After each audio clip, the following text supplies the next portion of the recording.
Why are you going through my wallet again? My name's Patrick. I'm 33 and I make a living catching people who steal money electronically. Sophia had been doing this dance for 3 weeks now, standing at the kitchen counter, going through my wallet while I showered, checking bank statements when she thought I wasn't looking. The kind of behavior that sets off every alarm bell I've installed in my head over 8 years working financial security for Dravenmark Innovations. She looked up from my credit cards with that smile she used when caught doing something she shouldn't.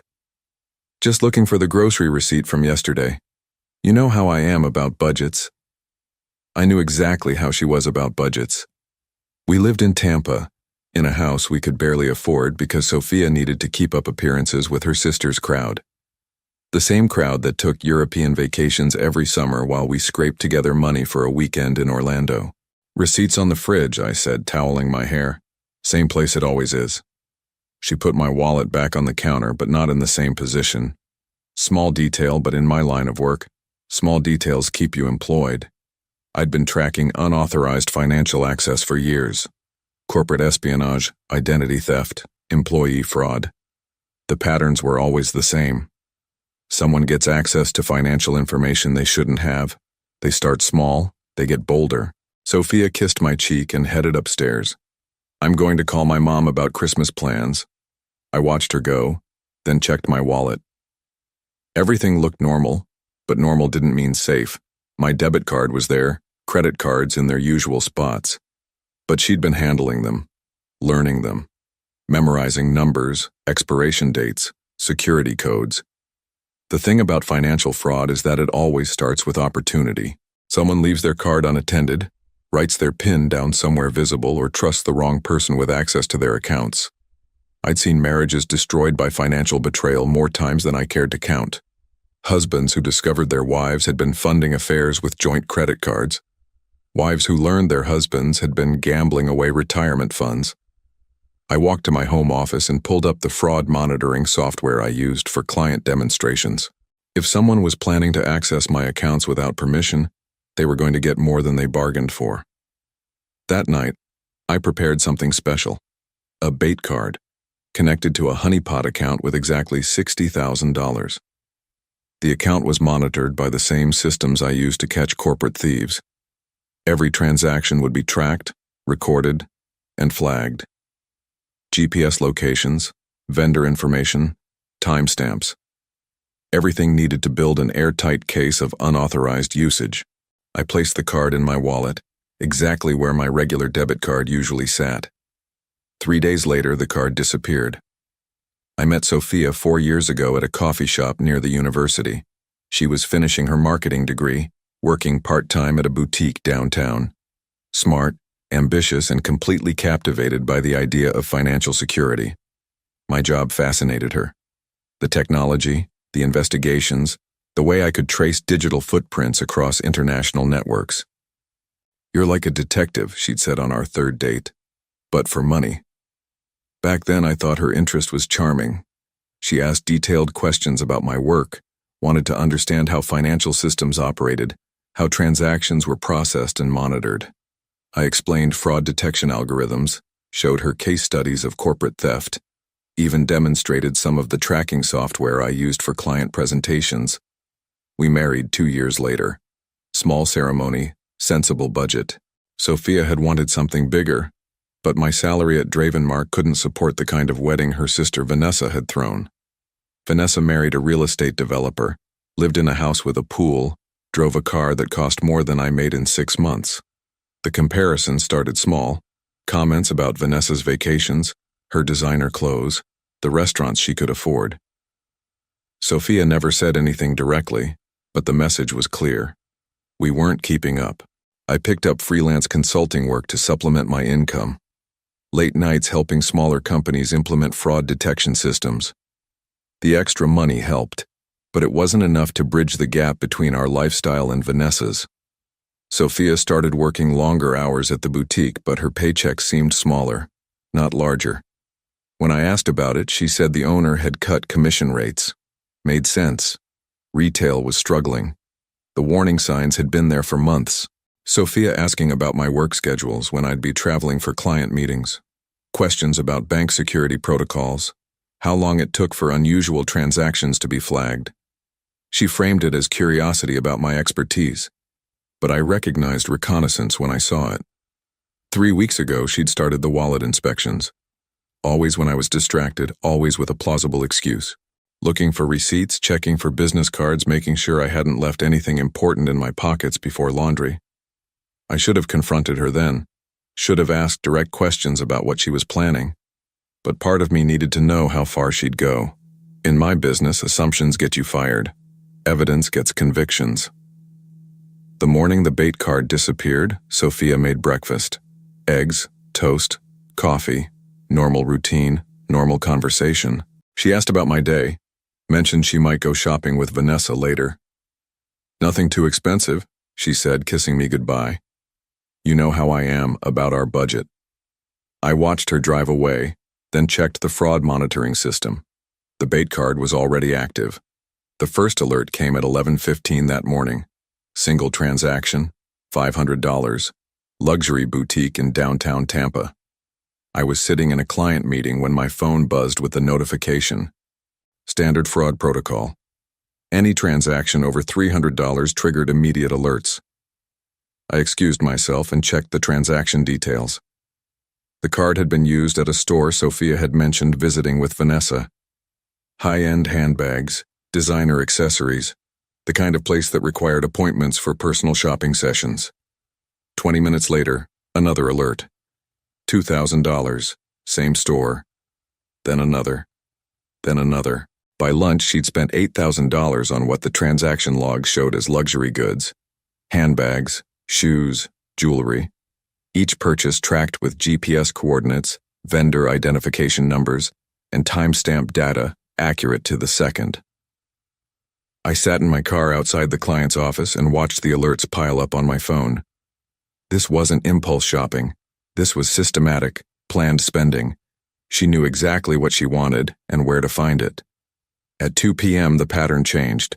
Travel agency, downtown Tampa. $4,000 for airline tickets. The transaction included passenger information, destination data, departure times, Paris, France, first-class seats, departing tomorrow morning. I drove home and checked our joint accounts. She hadn't touched them. Smart move. Taking money from joint assets would have been harder to explain, easier for me to notice immediately, but the bait card was linked to an account she didn't know existed. With money she assumed I wouldn't miss. That evening, Sophia made dinner like nothing had happened. Talked about her day, mentioned shopping with Vanessa, complained about traffic downtown. Perfect performance. If I hadn't been monitoring every transaction in real time, I would never have suspected anything. She packed a suitcase after dinner. Vanessa invited me to a spa weekend, she said. Last-minute thing, her treat. That's nice of her. We leave early tomorrow. I'll probably be gone until next week. I helped her carry the suitcase to the car, kissed her goodbye. Watched her drive away to meet Vanessa for what she'd told me was a local spa trip. 30 minutes later, another alert. Airport parking, Tampa International, long-term lot. Then nothing for several hours. At 5 a.m., my phone exploded with notifications. Transaction after transaction, all from Paris. Hotels, restaurants, shopping districts. The bait card was funding a luxury European vacation while I sat in our Tampa house, watching every dollar get spent in real time. She thought she was stealing from me. Instead, she was documenting her own crime with digital precision that would make a prosecutor's job effortless. I made coffee and settled in to watch the show. 8 years of fraud investigation had taught me patience. Evidence gathered slowly was evidence that lasted in court. By the end of the week, she'd spent almost $60,000 of what she believed was my money. The international alerts started flowing in on day 2 of Sophia's spa weekend. The fraud monitoring system I'd connected to the bait card was designed to catch sophisticated financial crimes, and it was performing exactly as intended. Every transaction triggered automatic notifications to multiple databases. My personal monitoring system, the fraud prevention network used by Dravenmark Innovations, and international financial crime tracking protocols. By Wednesday morning, Sophia had unknowingly activated security measures she couldn't have imagined. The bait card wasn't just monitored by me. It was flagged by systems that tracked suspicious international spending patterns, unusual transaction volumes, and potential money laundering activities. Her shopping spree in Paris had triggered automatic reviews by 3 different financial crime units. The volume and pattern of spending sent red flags through international banking networks. First-class flights paid for with a card that had been dormant for months. Luxury purchases totaling tens of thousands of dollars in a matter of days. Hotel suites, designer boutiques, exclusive restaurants, the kind of spending that suggested either legitimate wealth or criminal activity. I received a call Thursday afternoon from Agent Rebecca Torres with the Financial Crimes Enforcement Network, the same agency I consulted with on corporate fraud cases. "Patrick, we've got unusual activity on one of your monitored accounts," she said. "International transactions, high volume, pattern suggests potential unauthorized usage." "I'm aware of the activity," I told her. "It's part of an ongoing personal investigation." "Personal investigation?" "Someone close to me has been accessing financial information without authorization. I set up a monitoring system to document the extent of the fraud." There was a long pause. "Patrick, are you telling me you're running a sting operation on someone in your own household?" "I'm documenting unauthorized access to financial accounts. The subject believes they're accessing funds without detection. They're wrong." Agent Torres was quiet for a moment. "How much money are we talking about?" "Approximately $55,000 so far. All tracked, all documented, all connected to accounts the subject was never authorized to access." "Jesus, Patrick, do you understand what you've stumbled into? This isn't just personal fraud anymore. International transactions over $50,000 trigger automatic money laundering investigations. Customs enforcement in France has been flagged. Immigration has her passport flagged for enhanced screening on return." I sat down at my desk and pulled up the transaction logs. Sophia's European adventure had evolved from simple theft into an international financial crime investigation. Her unauthorized use of the bait card had created a digital paper trail that spanned multiple countries and involved numerous law enforcement agencies. "What happens when she tries to come home?" I asked. "Enhanced customs screening, detailed financial questioning. If she can't prove legitimate source of funds for her purchases, things get complicated quickly." That evening, Sophia called from Paris. Background noise suggested an expensive restaurant, voices speaking French, the clink of wine glasses. "Patrick, honey, I'm having the most amazing time," she said. "Vanessa knows all the best places here. We've been shopping, dining at incredible restaurants. I feel like a completely different person." "That's wonderful. When are you coming home?" "Sunday evening. I can't wait to show you everything I bought. Vanessa helped me pick out some gorgeous pieces. I'm sure they're beautiful. Oh, and Patrick, I found this amazing little boutique near the Louvre. I got you something special." After she hung up, I checked the transaction logs. 3 more purchases that evening. $2,000 at a restaurant, $1,500 at a wine shop, $4,000 at what appeared to be a jewelry store. Agent Torres called again Friday morning. "Patrick, we need to talk in person. The international scope of this case has expanded beyond personal fraud. Can you come in this afternoon?"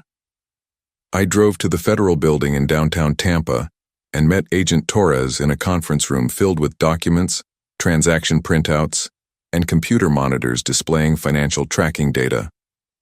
"Your wife's spending pattern has triggered investigations in 3 countries, she said. France, the United Kingdom, and the United States. The volume of transactions, the luxury focus, the sudden international travel, it all suggests potential money laundering or organized financial crime. It's not organized crime, it's personal betrayal. I understand that, but the evidence doesn't care about motivation. What matters is the pattern of behavior and the paper trail she's created." Saturday morning brought the revelation I'd been dreading. Agent Torres called with news that changed everything I thought I understood about Sophia's betrayal. "Patrick, we've been tracking your wife's transactions across multiple networks," she said. "This isn't her first time using stolen financial information for international travel." "What do you mean?" We found records of similar spending patterns going back 18 months. Different cards, different accounts, but the same signature behavior. Luxury travel, high-end shopping, first-class accommodations. I sat down hard in my kitchen chair. That's impossible. She's never traveled internationally without me. According to our records, she's made 4 previous trips to Europe using financial information that wasn't registered to her name. London, Milan, Barcelona, and Amsterdam. Always first-class flights, always luxury accommodations, always funded through accounts she shouldn't have had access to. The room felt like it was spinning. Whose accounts? We're still investigating, but preliminary evidence suggests she's been accessing financial information from multiple sources. Credit cards belonging to her employer, former roommates, even family members. I walked to my home office and pulled up my own financial records. If Sophia had been running financial scams for over a year, there should be traces I could find. Unexplained income, sudden improvements in her lifestyle, discrepancies between her reported earnings and her spending patterns. The evidence was there, hidden in plain sight. Sophia's paychecks from the boutique had been consistent, but her personal spending had increased dramatically. Designer clothes she claimed were gifts from Vanessa. Expensive dinners she said Vanessa paid for. Jewelry and accessories that appeared without explanation. I called Vanessa directly. "Patrick, is everything okay?" she asked. "I need to ask you about Sophia's trips. The spa weekends, the shopping excursions. How many of those have you actually been on together?" Long pause. "Patrick, I haven't been on a trip with Sophia in over 2 years. We had coffee last month, but that's about it. Why?" The pieces fell into place with sickening clarity. Sophia had been using Vanessa as cover for her European trips. Every spa weekend with Vanessa had been a solo journey funded by stolen money. Every expensive dinner supposedly paid for by Vanessa had been charged to someone else's credit card. Agent Torres called back that afternoon with more details. "We've identified at least 7 different accounts she's accessed without authorization," she said. Her employer's corporate credit card, her sister's personal accounts, credit cards belonging to former co-workers. The pattern suggests she's been systematically gathering financial information and using it to fund a luxury lifestyle. How did she get access to all these accounts? We're still investigating, but it appears she's been photographing cards, memorizing numbers, and even using her position at the boutique to access customer payment information. The boutique. Sophia's part-time job at an upscale clothing store where wealthy customers regularly used credit cards for expensive purchases. She'd been in a perfect position to gather financial information from unsuspecting victims. That evening, I went through Sophia's belongings methodically. Hidden in her jewelry box, I found a small notebook filled with credit card numbers, expiration dates, and security codes. Names I didn't recognize, account information for cards that didn't belong to her. At the bottom of the notebook, written in Sophia's handwriting, was a list of European cities with dates and transaction amounts, a criminal accounting ledger documenting years of theft. My phone rang. Sophia calling from Paris. "Patrick, I'll be home tomorrow evening. I can't wait to see you." "I can't wait to see you too," I said. What I didn't tell her was that federal agents would be waiting at customs when her flight landed. Sunday morning, Agent Torres called with final coordination details. Sophia's flight was scheduled to land at Tampa International at 6:30 p.m. Customs and Border Protection had been briefed on the investigation. Immigration officials were prepared for enhanced screening procedures. "When she lands, she'll go through normal passport control first," Agent Torres explained. "Then she'll be directed to secondary inspection for routine customs screening. That's when we'll begin questioning about the source of funds for her purchases. What happens if she tries to claim I authorized the spending? We'll verify that story with you directly. But Patrick, the evidence we've gathered suggests this goes far beyond unauthorized use of your accounts. She's been running a sophisticated financial fraud operation for over a year. I spent the day preparing for Sophia's return, cleaned the house, organized the evidence I'd gathered, reviewed the transaction logs one final time. By evening, the bait card showed total spending of $59,700. Every purchase documented, every transaction tracked, every dollar creating another piece of evidence for federal prosecutors. At 6:15, I received a text from Sophia. Just landed. Can't wait to show you everything. 20 minutes later, my phone rang. Agent Torres. She's in secondary inspection now. Customs found over $40,000 worth of luxury goods in her luggage, designer handbags, jewelry, expensive clothing. When asked about the source of funds, she claimed her husband had given her permission to use his credit card for the trip. And you told them? We're verifying her story now. Are you prepared to make a statement regarding authorization for these purchases? I never authorized any spending. She accessed financial information without permission and used it to fund international travel and luxury purchases. That's what we expected. Patrick, you should know that she's also carrying a second set of credit cards, names and account numbers that don't match any cards registered to your household. The stolen card information from her notebook. Even on her return flight, Sophia had been carrying evidence of her crimes. At 7:45, Agent Torres called again. She's been arrested on charges of credit card fraud, identity theft, and international money laundering. The evidence from your monitoring system combined with the stolen card she was carrying gives us a solid federal case. What happens now? She'll be processed and held pending arraignment. Given the international scope and the total amount involved, she's looking at serious federal charges. The evidence you gathered with the bait card provides clear documentation of criminal intent. At 8:30, I received a call from a number I didn't recognize. Patrick? This is Sophia. I'm allowed one phone call. There's been a terrible misunderstanding. Can you come to the airport and clear this up? What kind of misunderstanding?